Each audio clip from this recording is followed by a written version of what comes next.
Warning! This webcast contains adult material.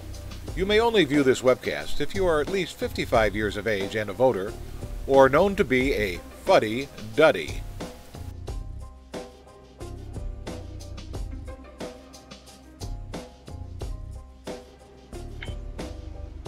Hi there, welcome back to the Captain Bob Show. I'm, of course, Captain Bob.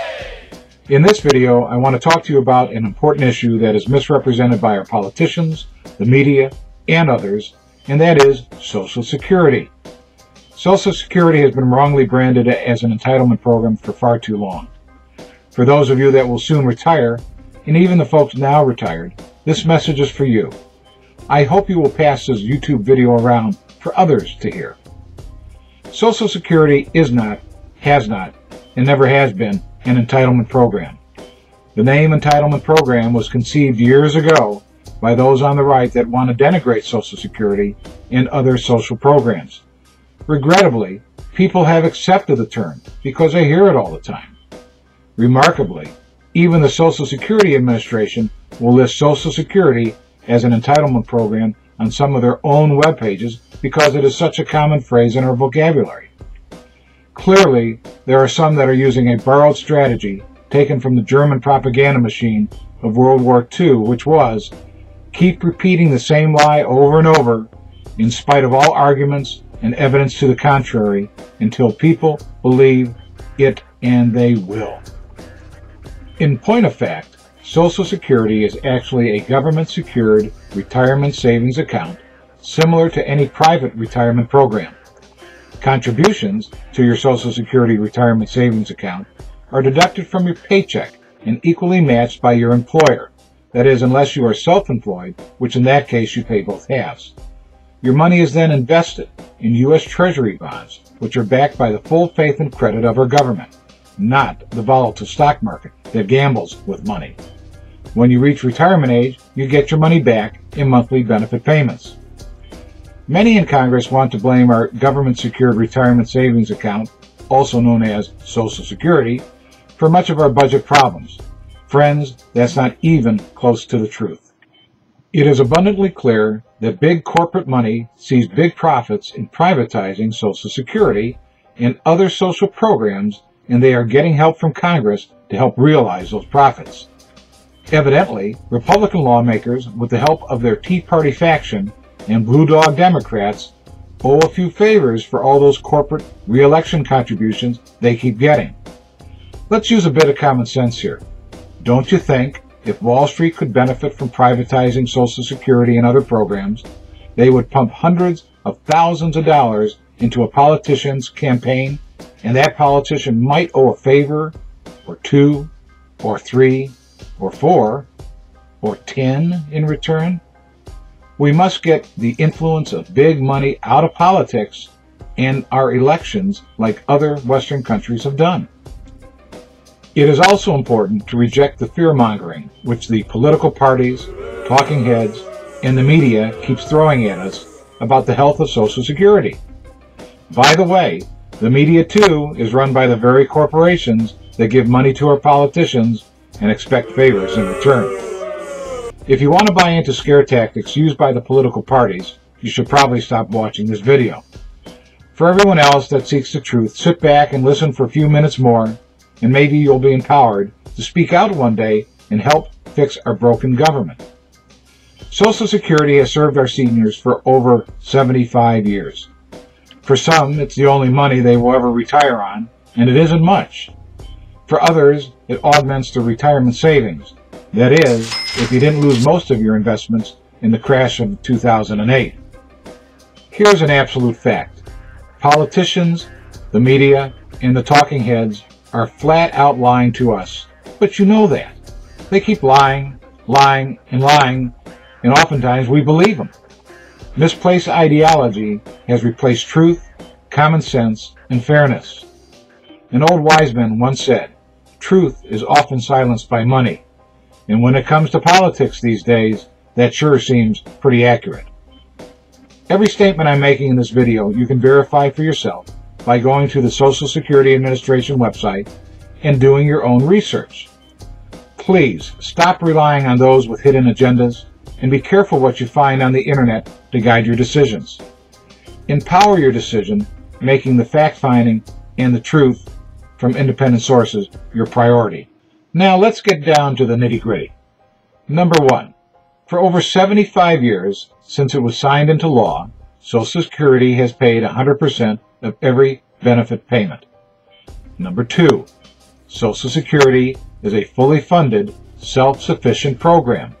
Both the administrative costs and benefit payouts come from the contributions that are deducted from your paychecks. Let me say that again. Social Security is a self-sufficient program, and it creates billions, with a B, in dollars in surpluses to be saved every year after paying out the benefits. In fact, Social Security has over $2.6 trillion with a T in assets sitting in the bank right now, and is growing. Social Security is not broke and never will be broke, but Congress needs to keep its hands off the surpluses.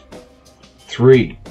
Social Security should never be tied to any budget or deficit conversations, because by law, Social Security funds are separate from the budget, and they don't add a single penny to the deficit, and every politician knows that fact as being true. What our politicians are not telling you is that they use the surpluses every year and spend every dime of it and more. In simple terms, Congress grabs the money and dumps it into the general operating fund to be later used on their many boondoggles, such as the Iraq War, the Afghanistan War, and other projects.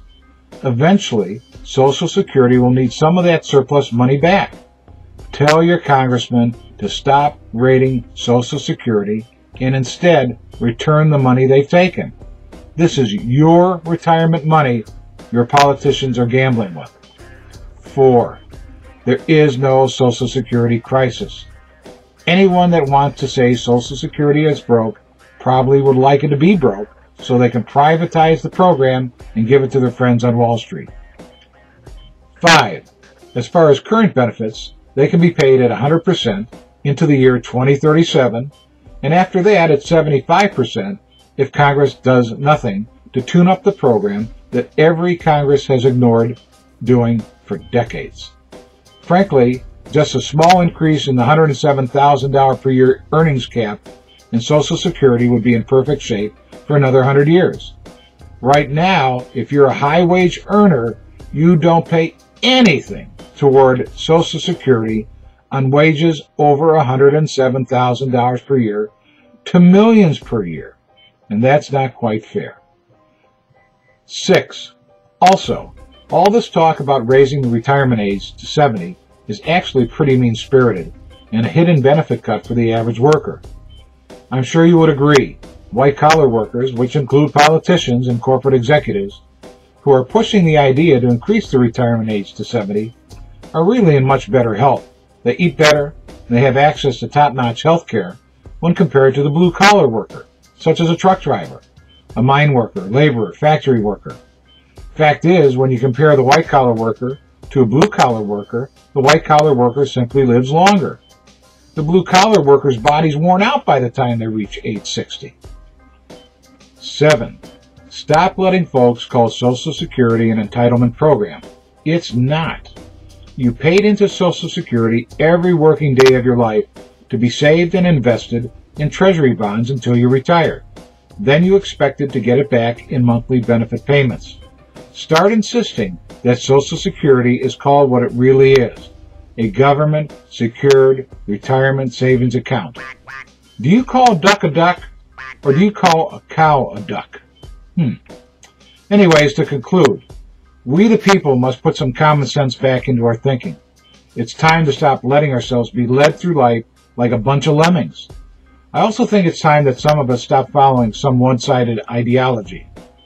We should also hold our politicians accountable, discredit their lies, and stop allowing ourselves to be manipulated by them. We should also be more inclusive and tolerant, not so selfish or bigoted. And finally, our great Constitution of the United States begins with "We the people."